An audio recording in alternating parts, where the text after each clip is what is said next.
শ্ৰেষ্ঠী কুলশীল ভাবে সন্তৰ্পণে বৈবাৰ শাসন কৰিছিলে অযোধ্যাত। ব্ৰহ্মযজ্ঞ, দৈবযজ্ঞ, মৃযজ্ঞ, পিতৃযজ্ঞ আৰু ভূতযজ্ঞ, এই গৃহলোকে পালন কৰা প্ৰতিদিনৰ যজ্ঞতে মোৰ অযোধ্যাৰ আজি মংগল হৈছেনে বাৰু? এনে এটি শুভ ক্ষণত অমূলক চিন্তাত প্ৰশ্ৰয় দি মন কিয় দুৰ্বল কৰিছে? ইয়াতে আনন্দৰ ক্ষণ। হে অযোধ্যাৰ শৃংখলিত প্ৰজাগণ, শ্ৰীৰামচন্দ্ৰ নৱমধুৰ সহিতে ইতিমধ্যে ৰাজহাউলিত প্ৰৱেশ কৰিছে আৰু সকলোকে শৃংখলিত হ'বলৈ কুমাৰ লক্ষ্মণে অনুৰোধ জনাইছে।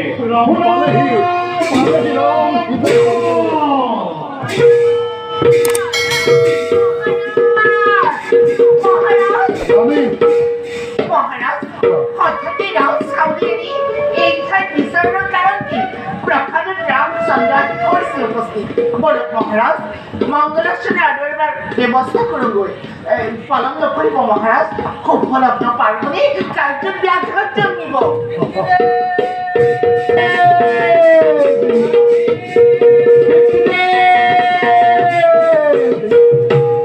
পিতৃদেব আর মাতৃদেবী যারা রামচন্দ্র রাজপ্রসাদত হয়েছে উপস্থিত, এনে ক্ষমতে কি আলোচনা মিলিত হব লগা হল?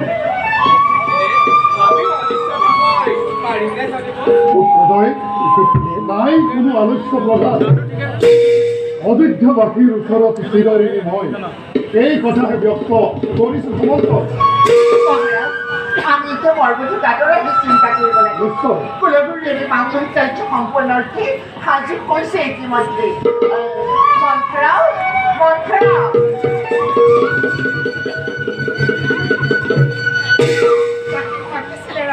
মন্থরা, তুমি সহস্র ডাকি সৈতে আয়তী সকলক লগত লৈ পদপথত পুষ্পেৰে পুষ্পাবৃষ্টিৰ ব্যৱস্থা কৰাগৈ। উৎকৃষ্ট সুগন্ধি আনিত কৰাগৈ। তাবাদতে ব্যৱস্থা কৰক গতি নহয়। আৰু পুত্ৰদয় মাতৃ, তোমালোকে সকলো কাৰ্য নিজে তদাৰক কৰিবা। চিন্তা নকৰিবা মাতৃ, আমি সকলো সুব্যৱস্থা সম্পাদন কৰি আপোনালোকক জনাবলৈ আহিছিলোঁ। এই বিবাহ আনন্দ অতিকৈ শ্ৰেষ্ঠ নিদৰ্শন হ'ব জগতৰ মাজে। জানো পুত্ৰদয়, তোমালোকৰ ভাতৃ প্ৰেম আৰু শ্ৰদ্ধাৰ বাবে জগতত ৰঘুকুলৰ মান ফাটি ফুটি জিলিকি উঠিব। বাৰু ব'লা, এতিয়া আমি কোনোজনে পলম কৰাটো নহ'ব উচিত। ব'লা।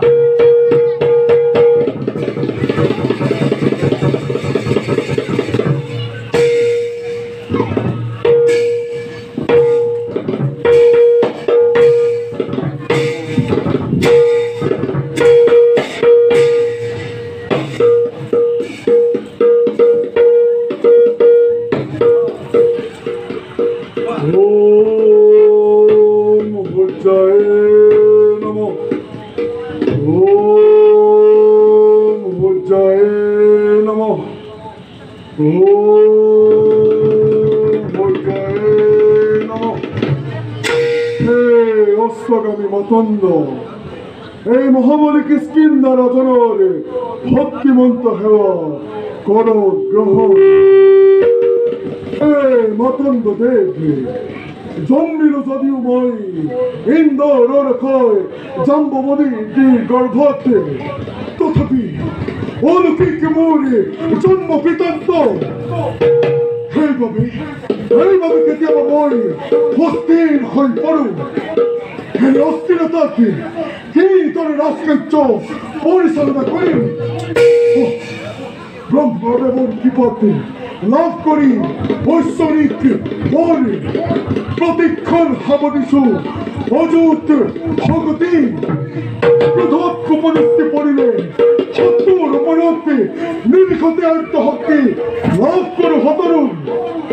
কিন্তু ইয়াতেই আছে মোৰ গোপতি দুর্বলতা জন্মবে হনুমানের হইতে করতে হবরে অশ্বিক পাতি ফল পাইছিল মই ও হে মাতঙ্গ দেব কি ধরে বলির এই মহাশক্তিকে করবিবর্তনে এই চিন্তাতে ও নিন্দায় পক্ষিস হয়নি ইয়ার তা উপায় বিয়োগ পাইছ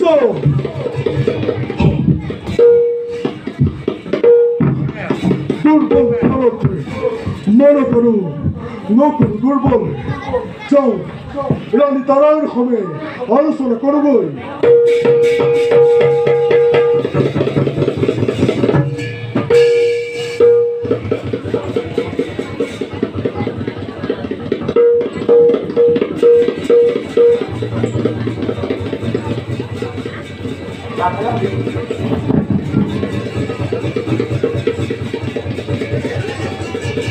জয় শ্রীরামচন্দ্র জয় পঞ্চমুখী রঘুকুলার জয় মহারাজ লক্ষ্মণ জয়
অযোধ্যার যত প্রজাগণ আজি রামচন্দ্র উপস্থিতিত আপোনালোকৰ মুখমণ্ডলত যি দীপ্তি জ্যোতিস্মিত হৈছে সেই ৰবিদীপ্তি যেন চিৰদিন প্ৰজ্বলিত হৈ ৰয়। পুত্ৰ ৰামৰ বহিতে জনকৰাজৰ মন্দিৰিক আদৰ সম্ভাষণৰ মাজেৰে আপোনালোকে যি আতিথ্য প্ৰদান কৰিলে তাৰ বাবে সূৰ্যবংশী ৰঘুকুল সৌভাগ্যৰ পাত্ৰ। স্নেহৰ পুত্ৰ ভৰত আৰু শত্ৰুঘ্নক কৰ্মদক্ষতাক মই শলাগিছোঁ। লগতে ৰাণী কৈকেয়ীৰ সুপৰিচালনাকো পুনৰবাৰ ধন্যবাদ জনাইছোঁ। কুলগুৰুৰ নেতৃত্বত যি ঋষিকুলে আহি মাংগলিক কাৰ্যৰ পূৰ্ণৰূপ কৰিলে প্ৰদান গুৰুসকলৰ সহিতে কুলগুৰুকো মই প্ৰণিপাত জনাইছোঁ। সেই অযোধ্যাবাসী অজানিতে থাকি যোৱা ভুল ত্ৰুটিৰ বাবে আপোনাসৱৰ ওচৰত মই কৰজোৰে মাৰ্জনা মাগিছোঁ। এতিয়া পুত্ৰ ৰামৰ সহিতে নৱবধূক নিজ কক্ষলৈ আগবঢ়াই দিবলৈ সকলোকে অনুৰোধ জনাই। যোৱা পুত্ৰ ৰাম। পিতৃদেৱৰ জীয়াজ্ঞা দশৰথ নন্দন ৰামচন্দ্ৰই দেৱী সীতাৰ সহিতে সকলোকে প্ৰণাম জনাইছোঁ। গুৰুদেৱ পুনৰ প্ৰণিপাত কৰিব প্ৰসন। জয় দাদা রামচন্দ্র, জয় দাদা রামচন্দ্র, জয় দাদা রামচন্দ্র।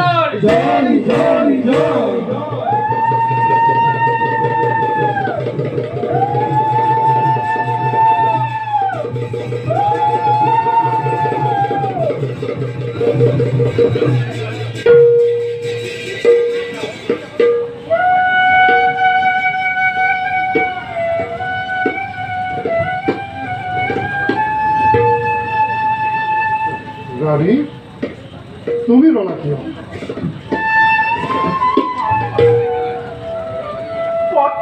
দেখো মাতৃ স্নেহ যদি লাভ পড়ে যায়। নারীর মনত এনে প্রশ্ন স্বাভাবিক। এনে ভাবক প্রশ্রয় নিদিব। ভুল করব খন্তে খন্তে পাহৰিছিল সেই পস্তকাৰ প্ৰতি ৰাম যে মোৰ হৃদয়ৰ জয়গান। তোমাৰ যেন পলম হোৱা নাই? হয় মহাৰাজ, মোৰ পলম হ'ল। মই আহিলোঁ মহাৰাজ।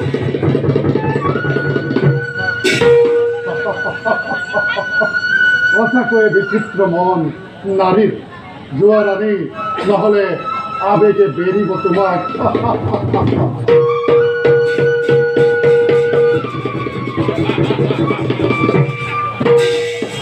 লক্ষ্যরাজ রাবণ আছি অতিকে আনন্দিত আনন্দিত হোক আহিতন্দিক আখরিক আশ্চর্য রমণার দখন্দ আশেষ ভাবে মাথো আয়াচত করিয়াছি ধ্বংস শক্তি ইমান ইরামান হন্দিক বহল বৈখ্যাত। জয় লক্ষ্মণকুমার মেঘনাদর, জয় লক্ষ্মণকুমার মেঘনাদর, জয় লক্ষ্মণকুমার মেঘনাদর, জয় জয় জয়। লক্ষ্মণকুমার নাম অক্ষুণ্ণ রাখি উচ্চ মুরাহিছে সিংহ গর্জনে ওইহে জয়ন নিরাছে না ভীষ্মমূর অমৃতল আনন্দতে ভবনিলই হইছে প্রমাত্ত। আনন্দ কর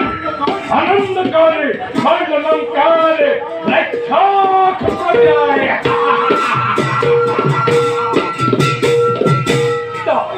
এই আনন্দতে চকচক অহং ছত্তল বিন্দর গর্ব অভিমান দখানমার হইতে শশীপতি আজি নির্লজ্জ লাঞ্ছিত।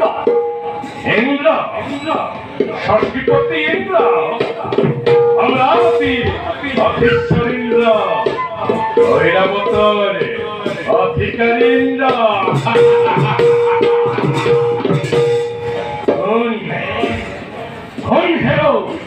বিষ্ণুর কৃপা ভিক্ষারী অদিতির গর্ভজাত নীলাজ দেবতা 36টা জয় করে স্বর্ণ লঙ্কার রাজেশ্বরময় কুশ্রেষ্ঠী রাবণের কুতরৎ কথা জগৎ বিদিত থাকতে দখালন কোন হতে শ্রেষ্ঠ হইত পিতা মায়ার শক্তিরে বন্দী কৰি আনিছো বাসৱকে উচিত শাস্তি প্ৰদান কৰ রাবণ সময়ের লগত ফাটালি দৈত্য কি উঠিছে খেলিছে যদিও রাজ্য খনি পৃথিবী বৈকুণ্ঠ পটিয়ে লিখিছে আছে অপেক্ষা মাথু সময়র যে ভাহঙ্গত করে নিরামিত মন্দির হাততে কলা খালি অমৃতার গুণগানতে গচ্চটাক মহেরাজে দখালন অনন্ত যদি ভাবে তোর বিষ্ণু পাইছয় রেক্ষকুলার সকাল ছন্দ দেখিব সত্রতত দেব আমাকে জয় বাদিনীরা সদর মাঝতে জাত মন্নত হই যেন পরি শিক্ষার কাজলি বাঁধি শারীরিক হত কিন্তু রাবণ দ্বিতীয় এই যে পণ্ডিতই চিরকাশ্যের মাঝে আজ মই লঙ্কার পালক দিবস সপ্তকে দেখিছে রাক্ষস রাজনে অহংকারী মত করবি তখন নর তখন সুন্দর হইতে ধ্বংস হব রাক্ষস কুল ইতাদের খাট সত্য ইন্দ্র নিয়ন্ত্রণ হই দেবতা তুমিও কি খাওয়া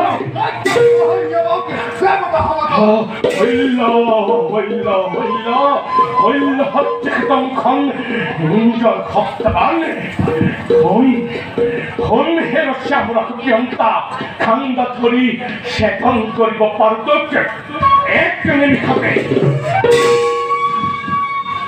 হস্য চলি ইন্দর মুখতে থাকে বিরক্তবান থাকিব পারে কিন্তু তথাপিও জলৈক্যর জলে রেখে তোলে নহব পুরন সাক্ষী মহারাজকে বংশে তোলে ধ্বংস পিতা অন্যের মুখতে রাবণীয়ে নোৱাৰে শুনিব বংশৰ অপমান বিশ্ব ব্ৰহ্মাণ্ড ৰাজেন্দ্ৰ বুলি মানি আহিছো যাক নোৱাৰো শুনিব ইন্দ্ৰৰ মুখত পিতাৰ অপমান ইন্দ্ৰ চূৰ্ণাকৃত কৰি শুনিব ৰসাননৰ হবিবে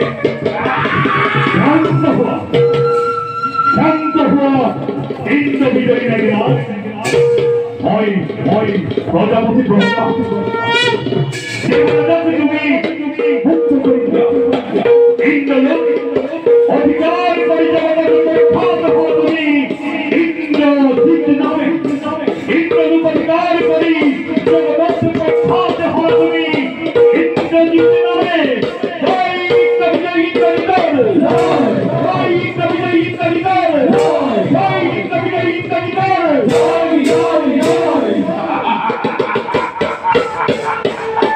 জগৎ বিদিত ভুল তেজস্বী পুত্র মেঘনাথ ইন্দ্রজিৎ নামে ইন্দ্র ইয়ারে আছে রাক্ষস নীতি ইন্দ্রজিৎ পিতা অশ্বিক হনুমানের ইন্দ্রক মুক্তি দিই ইন্দ্রলোক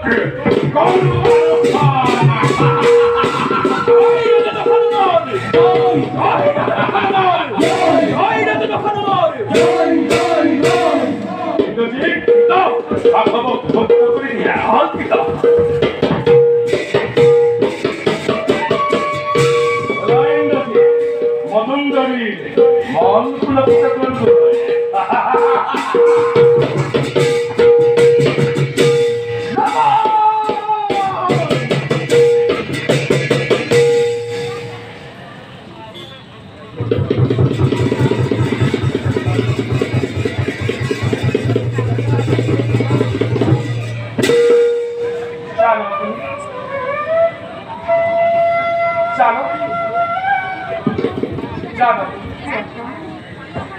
এয়া তুমি কি কাজ কৰিলা দিয়ে মোৰ পৰম পৰমেশ্বৰ চৰণ মণ্ডল প্ৰিয়তম প্ৰিয়তম বুলি প্ৰকাশী কিয় কৰিলা চৰণ বন্ধন আপুনি যে মোৰ প্ৰাণৰ দেৱতা প্ৰিয়তম হয় বুলি আমিও শান্তি অনাদি অনন্ত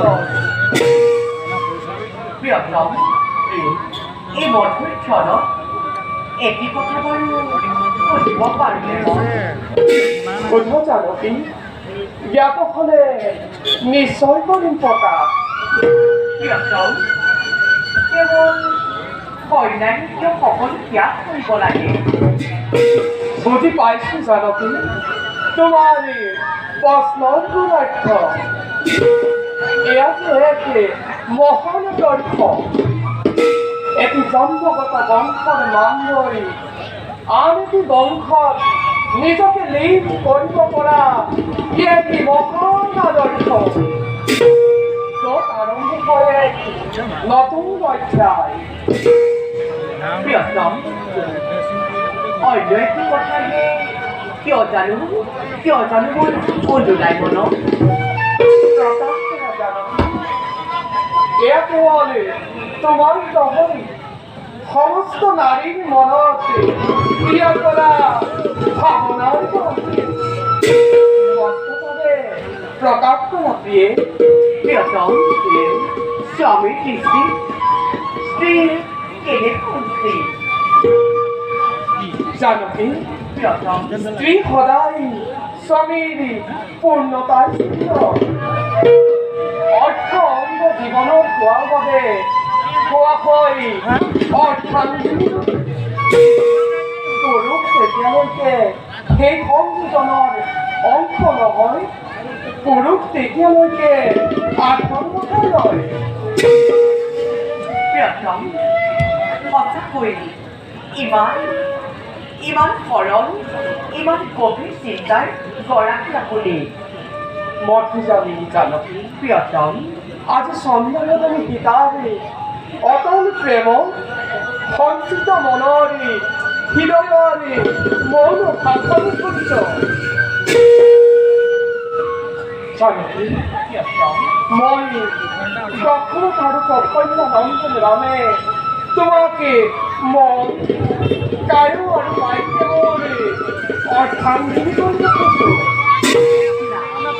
মোৰ সকলো সৎকৰ্মত লগত থাকি সহায় কৰা, কিয়নো গৃহস্থী ব্ৰতত স্বামী স্ত্ৰীৰ জীৱন মন্দিৰৰ একোটা স্তম্ভ সদৃশ। যদি তাৰে এটি স্তম্ভ খণ্ডিত হয় মন্দিৰৰ স্থিতি ব্যাঘাত আনে। প্ৰিয়তম, ধন্য হলো প্ৰিয়তম।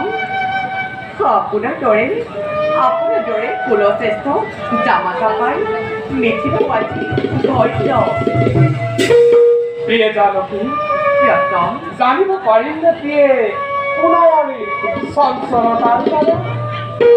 এয়া চঞ্চলতা নহয় প্ৰিয়তম, এয়া যে সত্য। লতিকা বৃক্ষৰ অবিহনে জানো সম্ভৱ? যিদৰে পুৰুষে বৃক্ষৰ দৰে নাৰীক আশ্ৰয় প্ৰদান কৰে, সেইদৰে নাৰীয়ে পুৰুষক লতিকাৰ ফলতে শীতলতা প্ৰদান কৰিব লাগে। সঁচা জানকী, এয়া যে চিৰসত্য। সেয়েহে আমাৰ গৃহস্থীগতৰ প্ৰাৰম্ভিকতে মই তোমাকে এটি উপহাৰেৰে আমার স্বামী স্ত্রীর চরিত্র সম্পর্ক যোগবিয়া করব জানো কি না আজ পূর্ণ চন্দ্রমা খাতি করি গ্রামে উপপত্নী রীতিকে প্রত্যাখ্যান করি একই পত্নী রূপে আজি গৌরী মান্যতা দিল সে দাবিটি আজির পরা জগতে জানিব আমাকে পিতা রামপুরী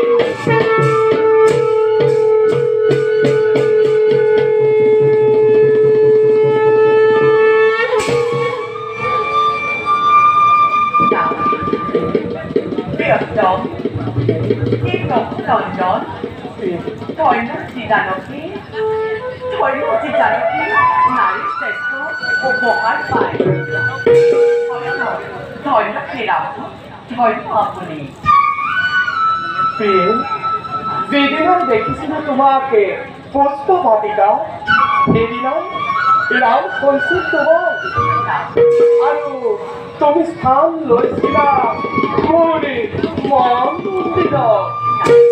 এতিয়া বুজিলা নেকি তোমাক? বুজিলো সকলো প্ৰিয়তম। বাৰু এতিয়া বলক এই চন্দ্ৰামণি ক্ষণ যোগমীয়া কৰোঁ মই। বল প্ৰিয়ে প্ৰিয়তম প্ৰিয়ে প্ৰিয়মণি প্ৰিয়ে প্ৰিয়তম।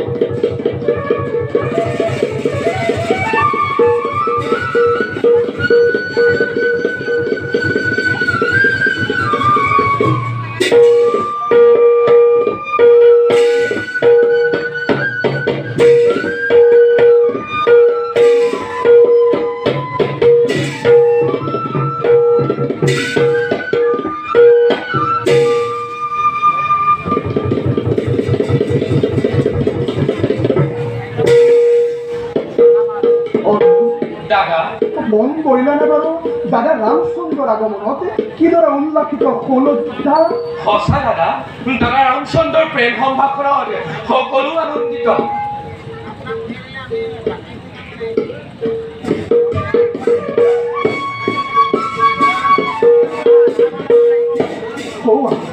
দাদা ৰামচন্দ্ৰ এইফালে আহিব লাগিছে। ভাইখন দাদা ভাইখন দাদা ভাইখন দাদা কিনো গুণগান চলিছে হবনে? জানিব পাৰিম নে ময়ো অনুজাৰ মুখে? ভাগ্যবন্ত ভাগ্য উচ্চাৰিছো সৰ্বসুদাতা সৰ্বজ্ঞানী ভাগ্য নিয়ন্ত্ৰণ বন্ধা। এয়া তোমালোকৰ একত স্নেহ ভাইখন। দাদা ভাইখন দাদা তোমালোকৰ জ্ঞান মিশ্ৰ ভক্তিৰে তত্ত্ব জ্ঞান মিশ্ৰিত হৈ ভক্তিৰ ভজনে জীৱ ভক্তিৰ ভজনকে প্ৰবৃত্ত কৰিছে। এয়া মোৰ গুৰুসকলৰ গান ভাইখন। ঐ দাদা, সৌভাগ্য দৈৰ্ঘ্য দিলেহে এনে সম্ভৱ। সি যে চন্দ্ৰ দিবাকৰ দৰে সত্য দাদা। জীৱন প্ৰাণ যিদৰে শৰীৰত আবৃত তেনেদৰে পিতৃমাতৃৰ স্বচ্ছ চৈতন্য অংশ ভাতৃদ্বয়ৰ মাজত বিৰাজিত। সেয়েহে বাক্য অৰ্থেৰে ইষ্টদেৱক পূজাৰ দৰে আমিও পিতৃ মাতৃক পূজন কৰিব লাগে। কিয়নো সন্তানৰ আদৰ্শ সদায় পিতৃ মাতৃকেন্দ্ৰিত। আপোনাৰ শ্ৰীমুখ বাক্য আমাৰ বাবে দশম বাক্য জ্যেষ্ঠজন। পুৰদেৱতাৰ শিৰস্ময় জ্যোতি আপোনাৰ দেৱকিৰি দেৱ কাষ্ট শৈলকে। হয় দাদা, আপোনাৰ গাঁৱৰ দৰে নিকাচ প্ৰতিচ্ছবি নিগমন কৰিবলৈ আমি যিদৰে সহজাত হওঁ এয়া জানো আমাৰ বাহ্য জ্ঞান নহয়। ই যে আমাক বিগত মনটোক পোহৰাই তোলে। ধন্য ধন্য ধন্য সতুলৰ জীৱন লাভ কৰি দেৱ তুল্য সৰ্বজ্ঞানী তিনি জ্যেষ্ঠজনক পাই কাষতে শৰণতে স্থান ৰৈছে অনুজে সতুলৰ। আমাৰ স্নেহৰ অনুষ্ঠান যাৰ স্থান নিৰূপিত হয় হৃদয় কিদৰে স্থান তেওঁ চৰণ আহো ভাই দাদা স্নেহ খালিখনে আমাৰ ভাতৃত্বৰ প্ৰতি যোগমীয় কৰোঁ। দাদা দাদা জয় দাদা ৰামচন্দ্ৰ। জয় দাদা ৰামচন্দ্ৰ। জয়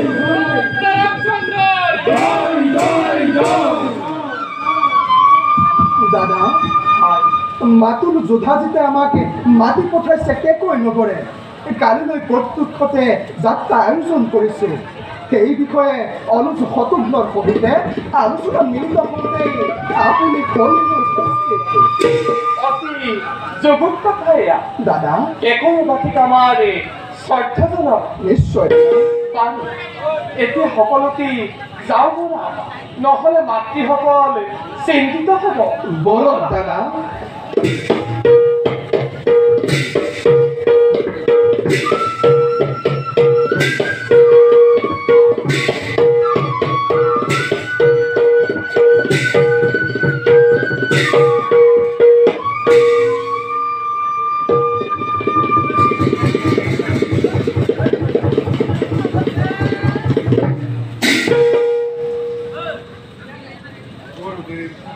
ৰাজন, গুৰুদেৱ, আপোনাৰ শিক্ষাৰে শিক্ষিত হৈ মোৰ পুত্ৰসকল এজনে আনজনৰ প্ৰতি অনুৰক্ত, পৰস্পৰে একান্তই স্নেহৰ বান্ধোনত।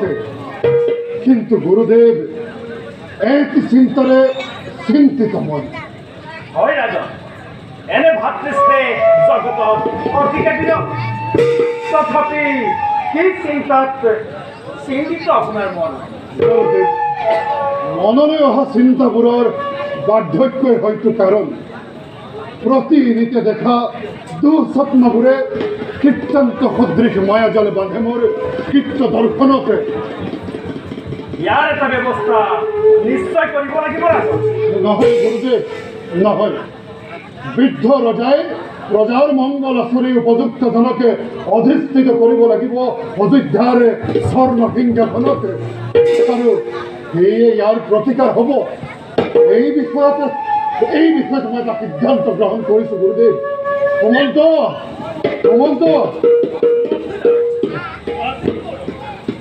সুমন্ত, মহাৰাজ, বাৰ্ধক্যজনিত দুৰ্বলতাৰ বাবে ৰাজকাৰ্য পৰিচালনাত বাধা হোৱাৰ হেতু মই পূৰ্বপুৰুষৰ ৰীতিৰে দক্ষ, কৌশলী, ৰাজনীতি আৰু পৰাক্ৰমে অদ্বিতীয় মোৰ জ্যেষ্ঠ পুত্ৰ ৰামচন্দ্ৰকে অযোধ্যাৰ ৰাজসিংহাসনতে অভিষিক্ত কৰাৰ সিদ্ধান্ত গ্ৰহণ কৰিছোঁ। এতিয়া মোক আপোনাৰ সমন্ত্ৰণা দিয়ক। আপোনাৰ সিদ্ধান্ত কেতিয়াও অযুক্তিকৰ হ'ব নোৱাৰে মহাৰাজ। এনে পদৰ বাবে ৰামচন্দ্ৰ সৰ্বগুণেই শ্ৰেষ্ঠ। গুৰুদেৱে উচিত সময় বিবেচনা কৰিলে এনে কাৰ্য সম্পাদনত নিশ্চয় পলম নহ'ব মহাৰাজ। গুৰুদেৱ, ৰাজন, সমস্ত শীঘ্ৰ এই সময়তি মংগলযুক্ত সময়, কাৰণ এতিয়া চৈত্ৰ মাথা। এনে সময়তে বৃক্ষ লতা পত্ৰে পুষ্পে জাতিষ্কাৰ হয়। এয়াই অভিষেকৰ বাবে উপযুক্ত সময় ৰাজন। উত্তম গুৰুদেৱ, উত্তম। সুমন্ত, ৰাজ্যত আজি প্ৰচাৰ কৰা হওক চিত্ৰা নক্ষত্ৰৰ এই শুভ দিনতে শ্ৰী ৰামচন্দ্ৰৰ ৰাজ অভিষেকৰ আয়োজন কৰা হৈছে। সেইবাবে অযোধ্যাৰ সকলো প্ৰজাই ৰামচন্দ্ৰকে ভাবি যুৱৰাজৰ মান্যতা প্ৰদান কৰিছে। যোৱা সুমন্ত পলম হ'লে অৱসৰ পাৰ হৈ যাব।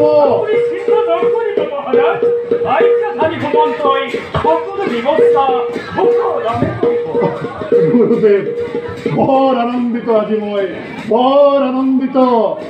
পিতৃকুল ৰক্ষাৰ বাবে ৰামচন্দ্ৰ হ'ব শ্ৰেষ্ঠ শাসক। বলো গুৰুদেৱ, আমি পলম কৰাটো নহ'ব উচিত। আহক।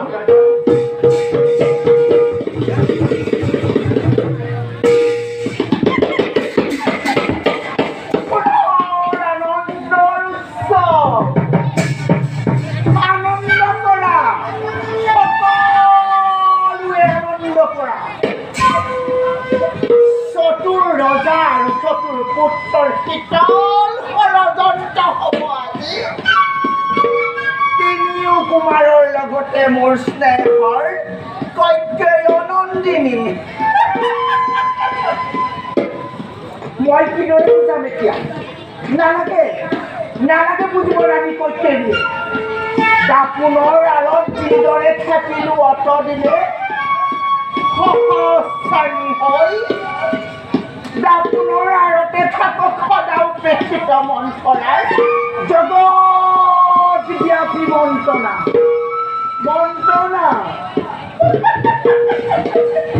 সুলক্ষণীৰ দাসীৰ মন্থৰাৰ মন্ত্ৰণা। সুলক্ষণীৰ দাসীৰ মন্থৰাৰ মন্ত্ৰণা।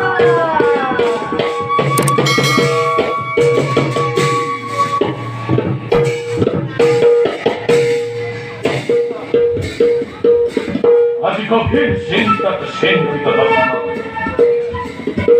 হত হত প্রহরীয়ে আবৃত্ত স্বর্ণলঙ্কার অভেদ্য দুর্গর মাজতে কিয় কিয় স্বর্ণ বিজয় চিত্তল হয় রাবণর পৰা কাতৰ আপন যুদ্ধ লাগে প্ৰতিদ্বন্দ্বীৰাকে সুযোগ্য